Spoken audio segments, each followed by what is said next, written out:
కాంగ్రెస్ ప్రభుత్వం అధికారంలోకి వచ్చిన తర్వాత రాష్ట్ర సాగునీటి ప్రయోజనాలు కాపాడడంలో పూర్తిగా విఫలం చెందింది రేవంత్ రెడ్డి ప్రభుత్వం.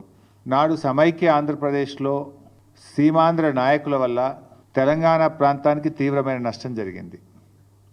నేడు స్వరాష్ట్రంలో కాంగ్రెస్ పాలకుల వల్ల కాంగ్రెస్ నాయకుల రూపంలో ఈ రాష్ట్రానికి తీవ్రమైన నష్టం వాటిల్లుతా ఉంది. ఉమ్మడి పాలనలో కొనసాగిన జలదోపిడి నేడు కాంగ్రెస్ పాలనలో కూడా మళ్ళీ మొదలైంది.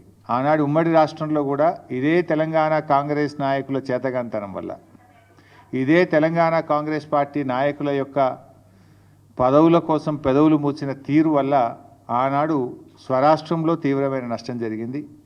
నేడు కూడా మరి గురుదక్షిణ చెల్లించుకుంటున్నారా, పదవులు కాపాడుకోవడానికి పాకులాడుతున్నారా, కారణాలు ఏమైనా కూడా ఈ రాష్ట్రానికి, ఈ రాష్ట్ర ప్రజలకు శాశ్వత ద్రోహానికి ఈరోజు కాంగ్రెస్ పార్టీ పాల్పడతా ఉంది. ఒకటి కాదు, రెండు కాదు, శాశ్వతంగా 200 టీఎంసీల గోదావరి జలాలను తరలించుకుపోయేటువంటి కుట్ర జరుగుతూ ఉంది. గోదావరి బంకచెర్ల ప్రాజెక్ట్ ఏదైతే ఆంధ్రప్రదేశ్ ప్రభుత్వం తలపెట్టిందో, ఈ ప్రాజెక్టు నిర్మాణం వల్ల తెలంగాణకు తీవ్రమైన నష్టం జరగబోతూ ఉంది. పైకి ఏం మాట్లాడుతున్నారు, ఏముంది ఏదో సముద్రంలో కలిసే నీళ్లు తీసుకుపోతే తప్పేంది అని మాట్లాడుతూ ఉన్నారు. మరి గోదావరిలో అన్ని నీళ్లు ఉన్నదే నిజమైతే, సముద్రంలో కలిసే నీళ్ళు అయితే మరి తెలంగాణ రాష్ట్ర ప్రభుత్వము గోదావరి మీద ప్రాజెక్టులు చేపడితే ఎందుకు మోకాలడ్డం పెట్టినరు?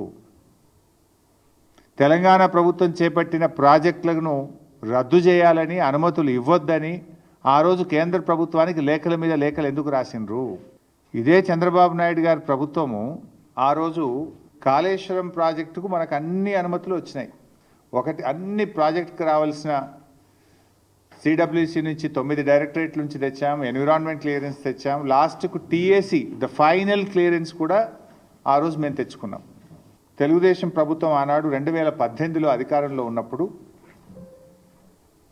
కేంద్ర జలవనరుల శాఖకు రాసిన ఉత్తరం ఇది.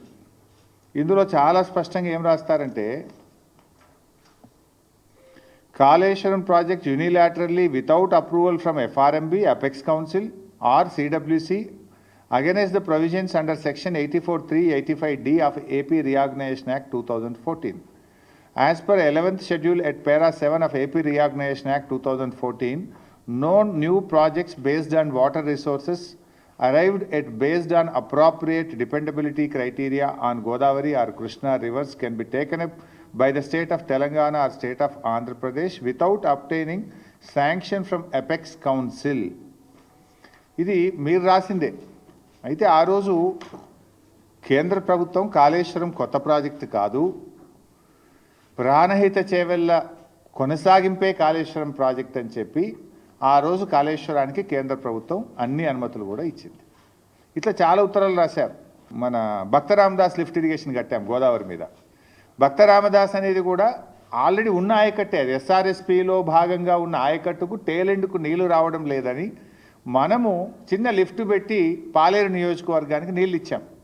ఈ లిఫ్ట్ కూడా ఆపేయాలి, దీన్ని రద్దు చేయాలి, ఈ లిఫ్ట్ కట్టనీయద్దు అని చెప్పి కూడా అప్పటికి ఆంధ్రప్రదేశ్ ప్రభుత్వం కేంద్ర ప్రభుత్వానికి సిడబ్ల్యూసికి లేఖ రాసింది. ఇట్లా చాలా లెటర్లు. ఇది చంద్రబాబు నాయుడు గారు స్వయంగా రాసిన లెటర్. మీరు పాలమూరు ఎత్తిపోతల పథకానికి అనుమతి ఇవ్వద్దు, దిండి ఎత్తిపోతల పథకానికి అనుమతి ఇవ్వద్దు, ఇది కొత్త ప్రాజెక్టు, మీరు ఎట్లా స్టార్ట్ చేస్తారు, దీన్ని ఆపాలి అని చెప్పి స్వయంగా చంద్రబాబు నాయుడు గారు ఆయన ఓన్ హ్యాండ్ రైటింగ్తో రాసిన లెటర్. సరే, ఇట్లా ఇవన్నీ ఒకటి కాదు, రెండు కాదు, ఆంధ్రప్రదేశ్ ప్రభుత్వం రాసిన 20-30 లెటర్లు ఇవి. తెలంగాణ ప్రాజెక్టులకు అడ్డుపడుతూ తెలంగాణ ప్రాజెక్టులను నిలిపివేయాలని, అనుమతులు ఇవ్వొద్దని, మీరు ఎట్లా కడతారని కోర్టుల్లో కేసులు వేశారు, కేంద్ర ప్రభుత్వం దృష్టికి తీసుకుపోయినారు, గ్రీన్ ట్రిబ్యునల్లో కూడా కేసులు వేసిండ్రు.